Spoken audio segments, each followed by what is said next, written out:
Good morning, and welcome to our Broking Breakfast on buying and selling insurance intermediary. We're hoping that we can share some of our experiences and thoughts with you from our experience over the last sort of 24 months of a number of transactions that we've completed. Next slide, please. I'm joined today by my colleagues who will introduce themselves a little bit later on. I guess the key feature of our team that we've got today is that the whole team work regularly on insurance intermediary transactions.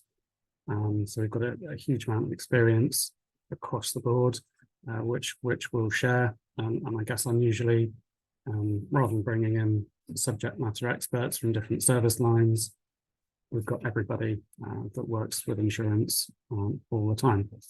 Next slide, please. So I'm going to give a quick overview of our experience on why we would like to sort of share with you these issues and ideas.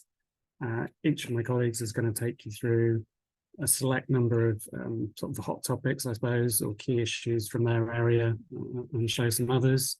And then we'll go on to root causes and Q&A. Next slide, please.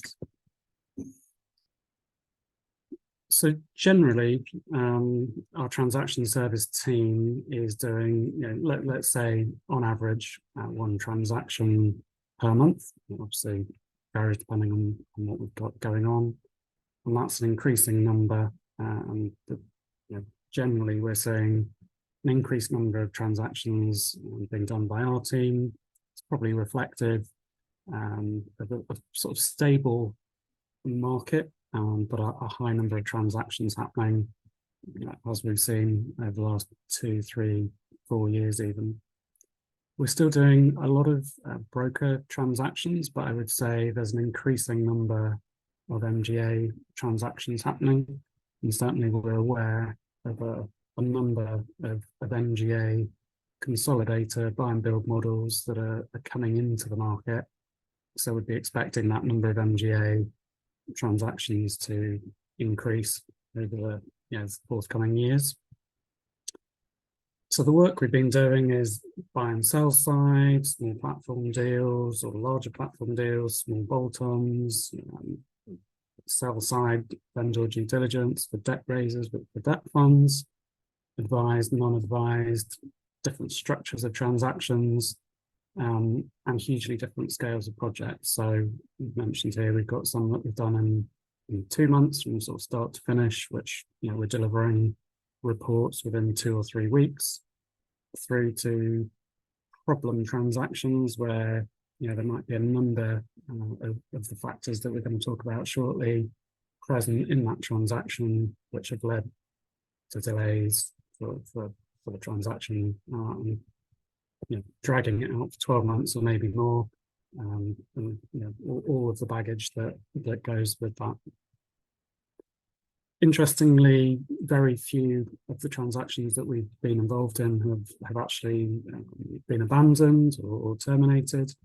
Where they have been, it's due to a regulatory or tax issue where the issue that's occurred is outside of the risk tolerance of the acquirer, i.e. no matter how much negotiation was done on price or structure, it was simply too severe, and that was more of an indicator of a cultural misalignment that stopped the deal. But generally, the issues that we've identified, are going to talk about today, can be resolved through price adjustments or deal structures, and my colleagues will explain a bit more detail how that's going to work shortly. Next slide, please. So I just wanted to take you through the key components of our work. I'm not going to go through these in detail, but you can see we've got the finance aspect, which will cover the usual elements that you would expect to see. Tax, technology, and what we call financial regulatory, which includes client money, as you'd expect, risk transfer or not having risk transfer, as the case may be, and then the rate cap side of things. And typically, we would work alongside a regulatory firm to deliver, and a legal firm to deliver a full suite of DD. So I'm now going to hand over to Will Lanyon, who's going to kick off on the financial aspects. Hi all, I'm Will Lanyon. I'm a director in our transaction services team. I primarily focus on financial services businesses. That's generally across the insurance space alongside IFAs, wealth managers, and asset managers. The team dedicated to the work that we do is growing, and we have a significant depth of expertise, especially in the insurance industry. Many of the team have over 5 years of experience. This allows us to get into the heart of the deal and really understand the problems that are associated with insurance intermediaries. As John said, our aim is to get a deal completed, so we are very solution driven, and we look to work with either the buyer, the seller, or their advisors to ensure that we can get the info or the comfort that we require to enable a deal to get completed. I'm going to be talking about a variety of finance issues. I'll be doing first three here, and I'll also about a regulatory finance issue later on. The first thing to say before I get involved in terms of the actual points is many of the people say, oh, that's not like us, these issues don't apply to us. What we do find is the items on the screen here are generally appear on the majority of deals. They may not appear on all of them, but at least a few of them will appear on the majority of deals. So take that into view when you're sort of planning for selling. The first one we look at is the data and the systems and how they reconcile. Who this impacts is generally not decided by the size. We've seen many good businesses, small good businesses that have good processes and controls, and we've seen some large businesses that don't. What we're trying to ascertain is the link between the underwriting and broking system through to the accounting system and finally into the financial statements. Can you reconcile your revenue and your insurance balances as well as your other balances back through to your financials? The impacts of this are generally twofold. The more difficult it is to understand it, reconcile it, get information out, the longer the deal will take. We will try and be solution driven and find ways around potential issues, but generally the more difficult it is, the longer it takes. On the further end of the scale, it's price. Is this going to affect your price? Is it going to affect the quality of earnings because we think it's a lower revenue? Are there going to be adjustments to the net debt potentially or surplus cash because we don't think those balances are supportable? I guess two quick examples of worst case and then how we managed to be solution driven.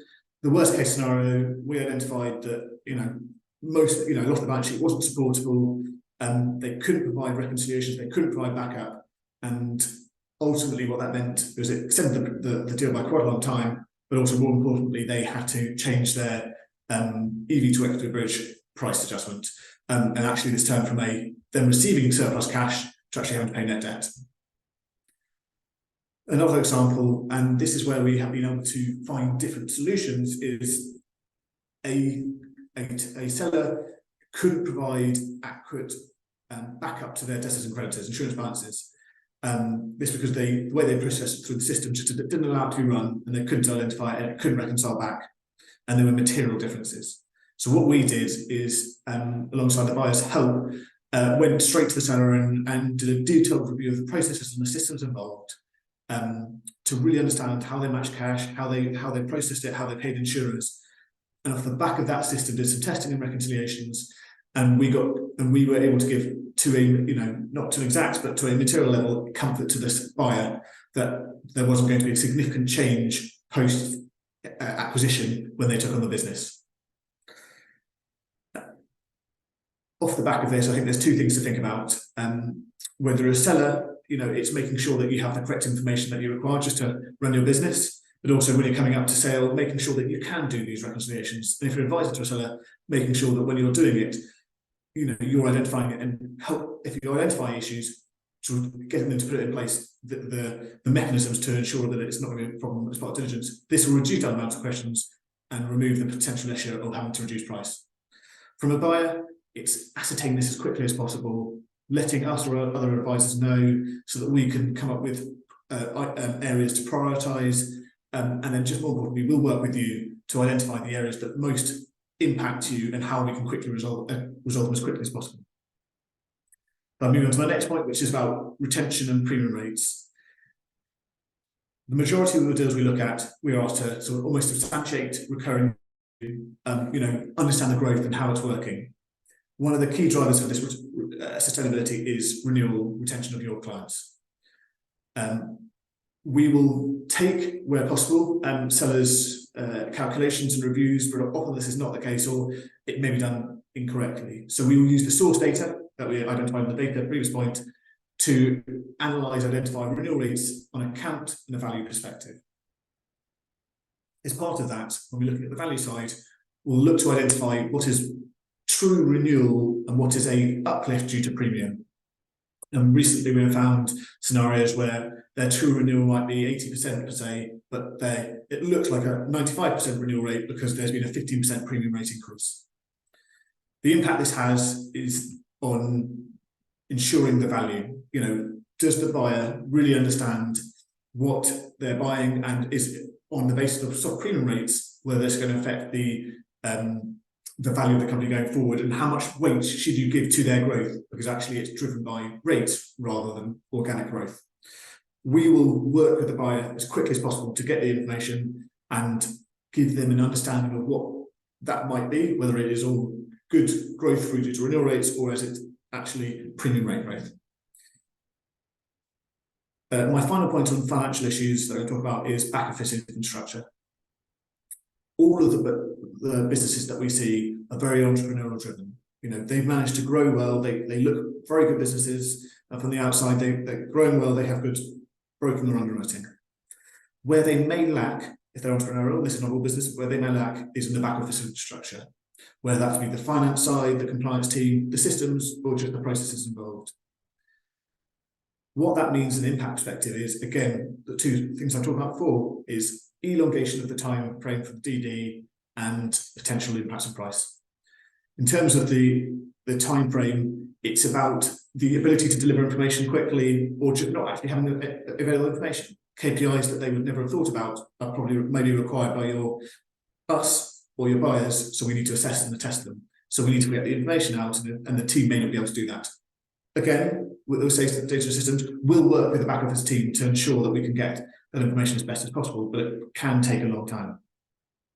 The other is price, both QV and EV to equity bridge. A QV might be we need to add in the finance staff just to sort out or keep on going the level of finance resource that we need to support this business as a buyer. And so identifying that early on and having a plan to mitigate that as a seller would be useful.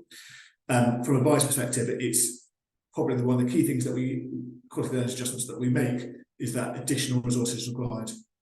Whilst we will speak to you about how that can be managed in-house and whether you need an additional person, there's generally an additional cost that will need to be incurred, and that may not be supported by your current in-house infrastructure. So if we move to the next slide, the final thing I want to talk about is client money and risk transfer. Client money and risk transfer both have the same two main impacts, whether that's either need to be reported to the FCA or potential deficits. So before I go into that, I think the first thing to say is everyone understands the perceived issues around client money, and the rules are there, which appear much more stringent. I think the big risk around risk transfer is people assume that all monies are covered by the insurers, however, if the processes and the TOBAs, etc., aren't in place correctly, there's a possibility that either they're unsupported or they should be in a client money environment. So therefore, the same risks around being reported to the FCA often still apply. The first point around reporting to the FCA is this is not uncommon. We see this on many of our deals, and often they've been advised that it's fine, but actually when we come and review it, it's not to the right standard, and therefore the breaches that we've identified are FCA reportable. This can be easily managed by us and the buyer, and alongside the seller, to report to the FCA and ensure that there is no issue for them. We generally find, as long as you have a good plan, you're open and honest with the FCA, and you are to go quickly together, there shouldn't be an issue, and normally there is no retribution for any person. The other side is a deficit. As part of this, we often find in client calculations and internal calculations, the way that the calculation is run is incorrect, and therefore there is a deficit, i.e. they're taking too much money out of the bank account. In terms of the immediate impact of that, it's just there's an immediate need to put more money from the office account into the client money account, which will reduce down the amount of money you can take out of the business. I think from what I say to the buyer and seller side is look at what you have. And I think the first point of call is, if you have a clean audit opinion, ask your advisor whether that is truly the case. If they talk about materiality or anything like that, then they're not looking at the breaches correctly. From a buy side, always have this in your risk register. Any of the things that we talk about, you identify quickly, let us know, and we'll help you come up with a plan to sort out the issues. So that's all I wanted to say. I think the first thing to say is, we look to help you get this through. Many of these issues I've talked about, they are issues, but they're all solvable. So the important thing to do is work out how you best manage it and come to us early. I'm now going to pass you over to Tom Golding in our corporate tax team. Hi, Will. Thank you. Yeah, as Will says, my name is Tom Golding. I'm a director in our corporate tax team. I work primarily in the insurance space with carriers, brokers, intermediaries, and that work includes a lot of time spent on transactions, so advising buy side, sell side, structuring, and also carrying out tax due diligence. Next slide, please. So on this slide, I've identified a number of items that we see come up quite regularly in tax due diligence work we do on insurance intermediaries. I'm not going to talk you through every single one on here. I'm just going to go through some of the more key items that we see either more regularly or give more material liabilities or changes in price. So the first thing I'm going to talk to you about is employment-related securities. I'm not going to go into great detail on the rules, as these can become very complicated very quickly, but it is important to note that when you, as an employer, provide an employee with shares in the company, then this can and does trigger a tax charge on that employee. Now, the amount chargeable to income tax will be the difference between the value of the shares received by the employee at that date they received them and any amount that the employee pays to receive those shares. Similarly, share options, these don't give a tax point or a tax charge at the date at which the option is granted. However, down the line, when those share options vest and the employee receives their shares, this does again crystallize a possible tax charge, income tax, and if it's at the time of a transaction, most probably PAYE and NIC. Again, the amount chargeable to income tax is calculated with reference to the value of the shares at the point the option is exercised and the employee receives the shares, less any amounts paid by the individual to receive those shares on exercise of the option. Now, in a transaction scenario, this can give quite significant income tax liabilities because an employee will exercise their option, receive the shares and immediately sell them, which will mean most, if not all, the proceeds are then subject to PAYE, national insurance, One of the ways of avoiding this, and something we see a lot of insurance intermediaries doing, is providing employees with tax advantaged EMI, enterprise management incentive share options. These are options that qualify for an HMRC approved scheme, and where qualifying options are provided to employees, these allow you to lock in the value of the shares at the point in time that the option is granted. So any increase in value from grant date through to exercise and possible sale on an exit is not subject to income tax. It's only the difference between the value of the shares at grant date and any price paid on exercise that can be subject to PAYE and NIC.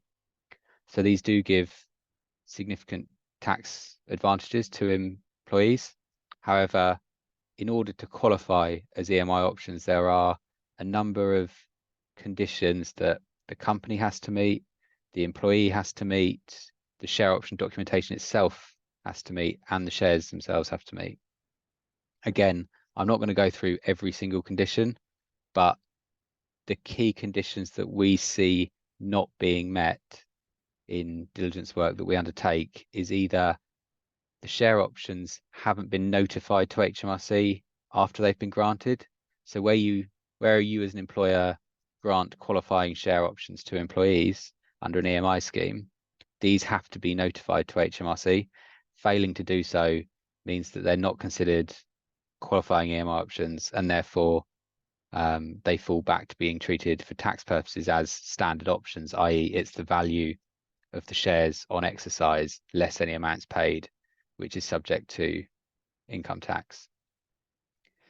Similarly, the other point we often see causing issues around EMI's qualifying status is the actual option documentation itself. If this is poorly drafted or worded, then it can often not be clear that the documentation itself meets the qualifying conditions for the options to be treated as EMI options. This quite often happens where maybe an option scheme is put in place, legal advice is obtained, option documentation is drafted, and a round of options is granted. Subsequently, a number of years down the line, maybe some new employees need to be granted share options, and the documentation is maybe rolled forward and not done so in a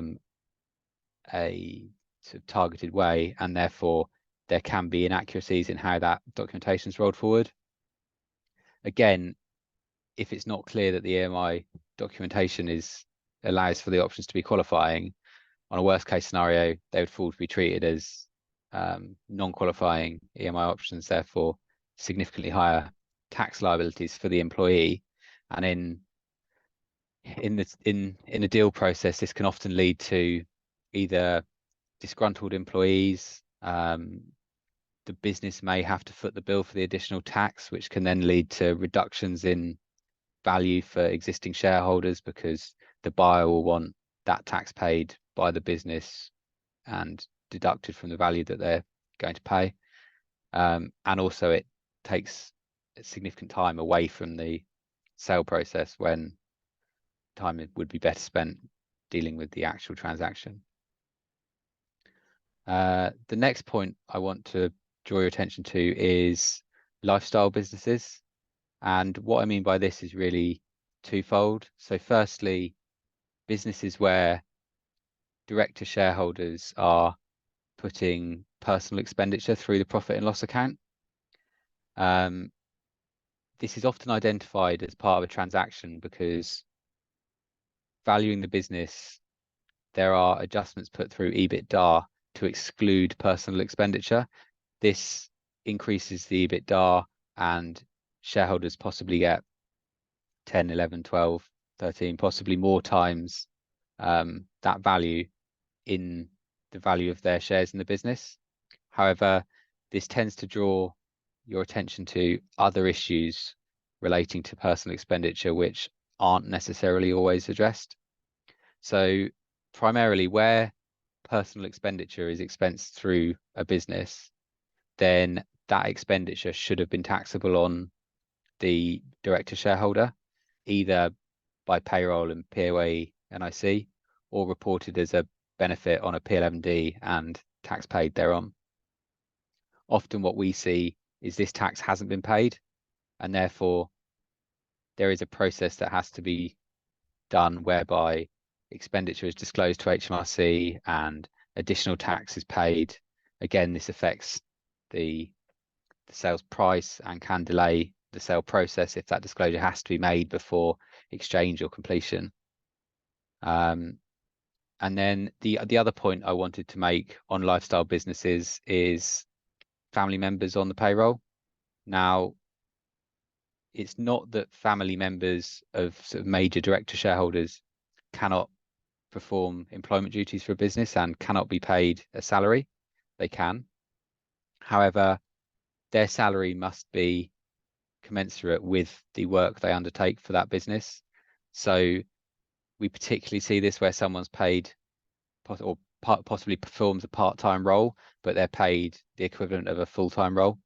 The salaries should be adjusted to take into account how long the individual is working for the business per week and what role they're performing. Also, we see instances where an individual is paid through the payroll, however, they don't work for the business at all. Now, this can't occur, and what should happen is that pay should be assessed on the director shareholder themselves. Again, often we see this isn't the case and quite often requires adjusting as part of the sales process, either pre-completion or post-completion, with an adjustment to price resulting from it. The final point I just wanted to mention is overseas expansion. We're seeing an increasing number of brokers and intermediaries with an overseas presence. Primarily, I think this is because of Brexit. Businesses have had to set up in the EU in order to service or continue to service European customers. Where this is the case, clearly the business no longer just has to deal with UK tax regulations. They are now required to be compliant and deal with whatever overseas tax laws there are in whichever jurisdiction they're set up in. Now, this obviously complicates the transaction because additional tax rules have to be considered. But also what we often see is advice was taken either early in the day, sort of pre-expansion and pre-setting up overseas. However, either that advice was then not followed up with sort of local specialist tax advice in that jurisdiction, or that advice was not followed through the sort of implementation process for setting up there. Now, again, this just adds complexity, leads to potential additional liabilities, and can significantly delay the transaction if a sort of more proper understanding has to be obtained as to what potential tax exposure there is overseas. So they're the main points I wanted to mention. I would just say, I think what this means for you as a seller is take advice. If you see any of these things that are cropping up in your business, make sure valuations have been obtained for share transactions with employees. Make sure you're able to communicate these things through a due diligence process, and make sure you've got the documentation there to support what's been done within the business. Similarly, if you're looking to buy a business or you're an advisor and you identify any of these issues, it's far better if they're addressed early on in the process.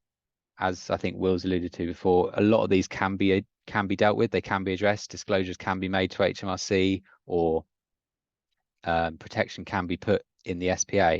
However, it's much easier to do this earlier on in the process rather than late in the day when they come out at the end of a due diligence process. So I think with that, I'm going to hand over to Mark. Thanks, Tom. So I'm going to talk about issues we see around VAT in this space. Before you're all thinking that doesn't apply. to us because of the sector we operate in. It's exempt from VAT. Think again. Could you move on to my slide, please? So just got one slide. These are the main three things we see again and again. The first one I'm going to talk about is what I've called non-core income. Not everything that's insurance related is exempt from VAT. Yes, there's a financial exemption as well, financial services exemption, and people look at that as well. Again, it's the same thing. Just because it relates to that area doesn't mean it's necessarily exempt from VAT. So many of the things we do see are around use of staff, use of IT systems, use of other facilities, and they're just vatable, just as it would be if you were obtaining that from a third party. So the reason why there's VAT and audit fees for insurance sector bodies, yes, it relates to insurance, but the VAT Act is very specific around what is exempt. And if it's not in that definition, then it's outside of it and things are vatable. Linked to that is the services purchased from suppliers outside the UK and Isle of Man, which is the VAT area for of the UK, basically. Channel Islands is outside of it. These services typically won't carry local VAT from the supplier in their territory. And the reason for that is you as the purchaser have to account for UK VAT on their service for them, for the supplier, if they would have charged you VAT had they been in the UK. The biggest one we come across again and again is advertising services purchased from Google and Facebook in Ireland. So there's no Irish VAT. However, you are required by law to pay the UK VAT over on their behalf through your VAT return form. And if you're not VAT registered, their sales, which are deemed to be yours, are added to that non-core income I've just mentioned, things that were vatable anyway.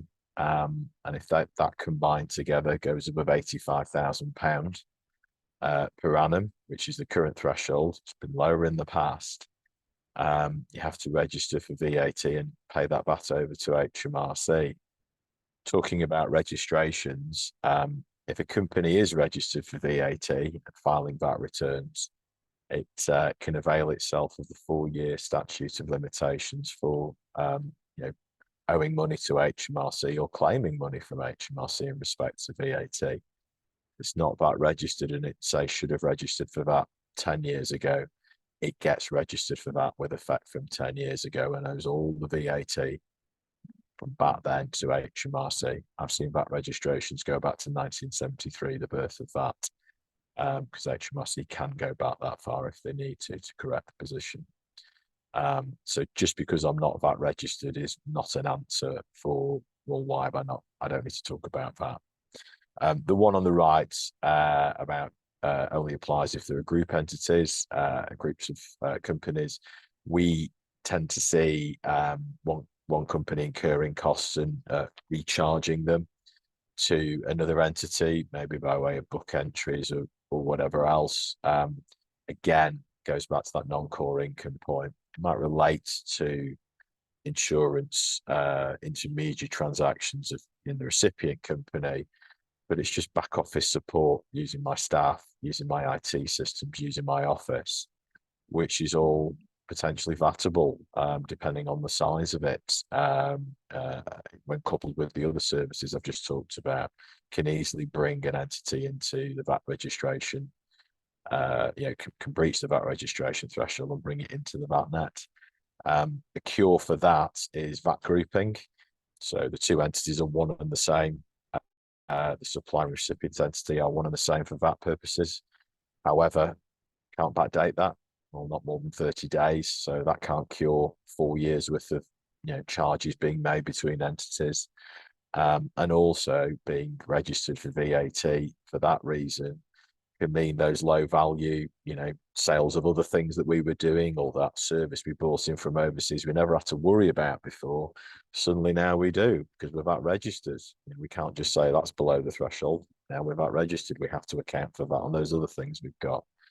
So doom and gloom and all round, unfortunately. The key message is deal with this early, because to pick this up as part of a process and try to resolve it with HMRC is really hard to do, because not only is there usual discussions back and forth of we don't think VAT is due, but even then, if people accept VAT needs to be due and filed and paid, getting HMRC to deal with anything promptly at the moment is really, really hard.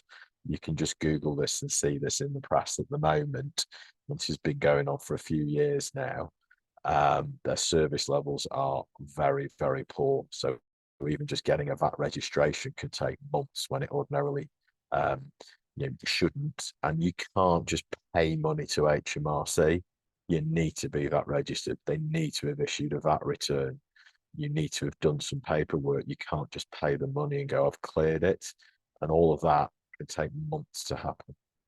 So sorry for bringing you down. The key message is act early, even if you don't think there's an issue. Double check it with somebody like me, who's a VAT advisor who does this for a living, rather than have a go at it yourself and see what your mates think. It's better to take professional advice early. Thanks very much. I'll hand over to Phil now. Thanks, Mark, and good morning. I'm Phil Broadbury. I lead the PKF's technology division. We provide IT due diligence and assurance services to a range of insurance clients. Services to assist with automation, regulatory compliance, cyber, and with analytics. So we have a mix of qualified IT auditors and professional developers, which really provides a blend of practical technology use and robust audit procedures to our engagements. So today I wanted to share some insights into what we've recently seen when performing assessments to support due diligence engagements, and how you might prepare for an effective engagement and avoid some common pitfalls and the awkward discussions that they can lead to, delays or even worse. So what's displayed on my slide is a typical set of headings for an IT due diligence work program. Now, this would be underpinned with specific questions and information requests required for each one. I'll take a look through sort of four key points. Before I do that, you'll notice that we don't have the top 3 technology trends displayed here. So you might have expected, AI, cyber, and regulatory risk to be displayed, and that's really because those 3 core themes run through all areas, and I'll touch on a few of them as I go. So first up for an effective process is up-to-date inventories, so your physical and data inventories. When it comes to physical devices, so that's your PCs, your Macs, your servers, your mobiles, we use this as a starting point to identify the scale of environment and how up-to-date devices actually are. And we do that because an out-of-date physical inventory list can leave the entity open to a number of core cyber issues. Now, when a list that we receive is out of date or seems to be hard for an entity to compile, that's a warning sign for us, and it highlights that senior management may not have a view on what is a simple metric to protect your business from cyber threats. So a metric of the percentage of devices that aren't up to date, that should be easy for your IT team to provide. Senior leadership should use that simple metric to measure what is a foundational part of your process to protect your environment. So an example of this in a worst case scenario we saw was where a core system had fallen behind on patching and had run out of support. So that held up the deal, led to various awkward discussions, and all round not what we're looking for. Second thing I wanted to talk about was IT agreements, and some inspections that we've done recently have uncovered some challenges here, especially when it comes to IT development. So we have third-party IT developers that you use. You should obviously ensure that you know where the IP where the IP lives. And often what you'll find is developers will retain IP ownership for shared modules that they use across different clients or products. Perfectly normal to see that, often with perpetual clauses for use. However, what we have seen is clauses where the IP ownership is with the developer and stays with the developer, and no ownership transfers should there be a change of ownership in the target. So that leaves the acquirer with some fairly significant issues to resolve, potentially renegotiations. So regardless of whether you're doing an IT due diligence, I think this is really worth reviewing, as it could leave you in a precarious position regardless of a sale, but if relationships with third-party suppliers change. My third point was around data protection, and the insurance companies that I've been involved with have generally had a very good approach to data protection. An area that that we have noticed that maybe could be improved is formal documentation, which is something that the ICO you'd be looking for should a breach occur and that they come knocking.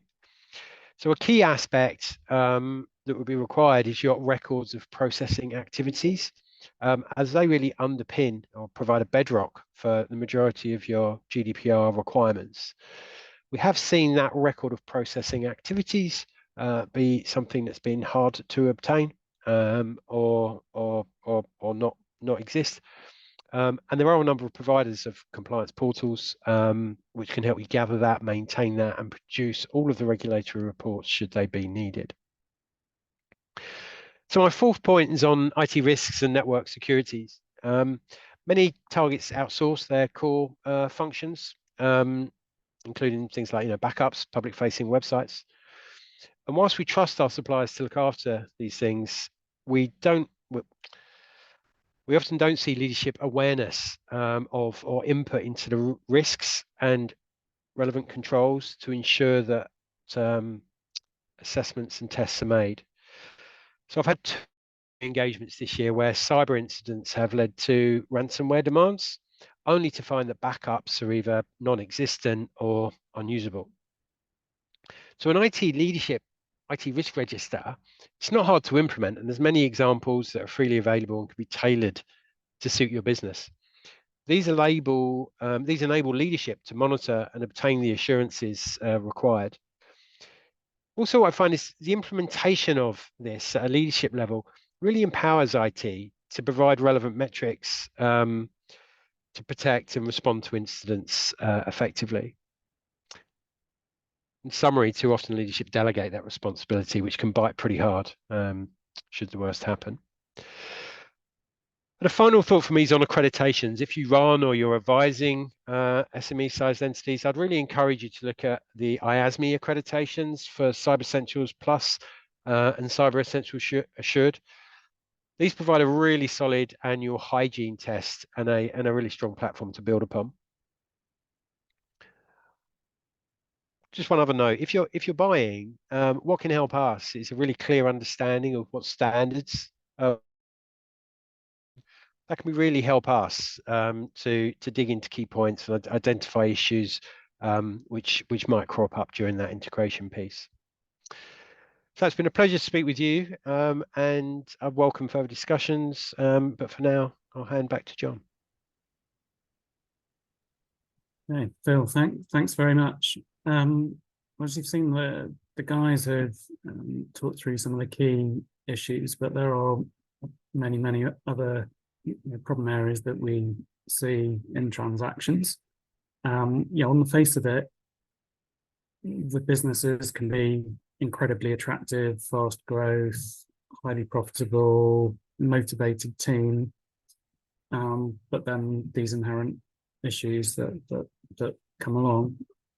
So what we tried to do is really condense down, why are these issues happening, to hopefully just give people a bit of an early warning sign as to whether they're present or not. So firstly, these are in no particular order, by the way, but just going through them.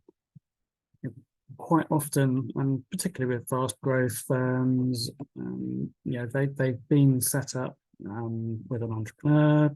The business has done really well, probably a bias towards sales, and the business has got to a certain size where it decides to sell, but there may be a lag in terms of the sophistication of the finance, ops, tech, compliance as well. And really, in some cases, the people that are fulfilling those functions within the firms have been there since the start. They were brought in to do one role, but have grown with the firm. And in some cases, not all, they just haven't necessarily grown in their skill set to match the size and complexity that the firm now demands from them. So that's definitely something to consider. And as an owner, constantly challenging those people as to, are things suitable? Is the quality of information that you're getting right? Are you seeing little indicators that things aren't going as well as they used to? Cropping through can give you a bit of a hint at that. To some extent, that can be addressed through point 3, which is really surrounding yourself with the right advisors. So even from day one or in the build up of the business, as soon as it starts growing well, just making sure that your advisors are matching the scale of the business and that those people are familiar with the regulatory environment, the potential requirements under a sale. And when you get to a sale, just again, most people would appoint an advisor that knows what they're doing in terms of the insurance market, but quite often that appointment is happening very late in the day, rather than in a controlled build up to a sale over a period of, say, 2 to 3 years. And what we see is a quick decision made to sell and then an immediate start almost to the sales process, not allowing time to resolve any of these issues or even find the issues before the sale process has actually started.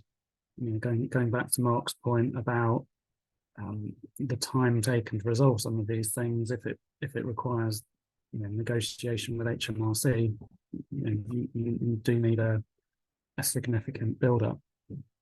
So having the right advisors in place for the deal, key. Engaging with them very early and engaging with other advisors, whether it's accountants, compliance or legal, again, earlier on to give yourself some time to resolve any issues if there are any. Skip back up to the platforms and technology. This tends to make a huge difference to our work. So being on a market standard platform that's tried and tested and that is controlled and used in the right way allows all of the things that Will was talking about, the reconciliations. This just makes that process so much easier. If we get a project involves a sort of custom built, more of a sales platform, our heart sinks because we know there's inevitably, potentially a disconnect between that front end system and the back office processing, which leads into these big data problems.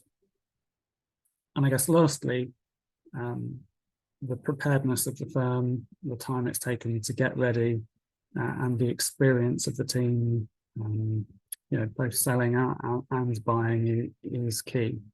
So quite often, we'll see teams that have never been through these processes before, and issues come up like the ones we've discussed.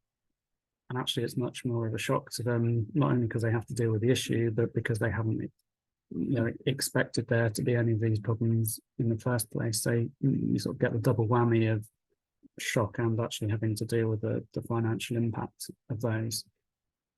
So as a message to anybody who's joined us on the webinar, whether it's a buyer or a seller or an advisor, just thinking about all of these factors together to help your clients ultimately, or help yourselves get ready for whatever side of the transaction you're on, is the key. The preparation phase and surrounding yourself with the right people. Okay, I'm going to wrap it up there. Thank you so much for tuning in to listening to the breakfast briefing. Hopefully see you soon. Cheers.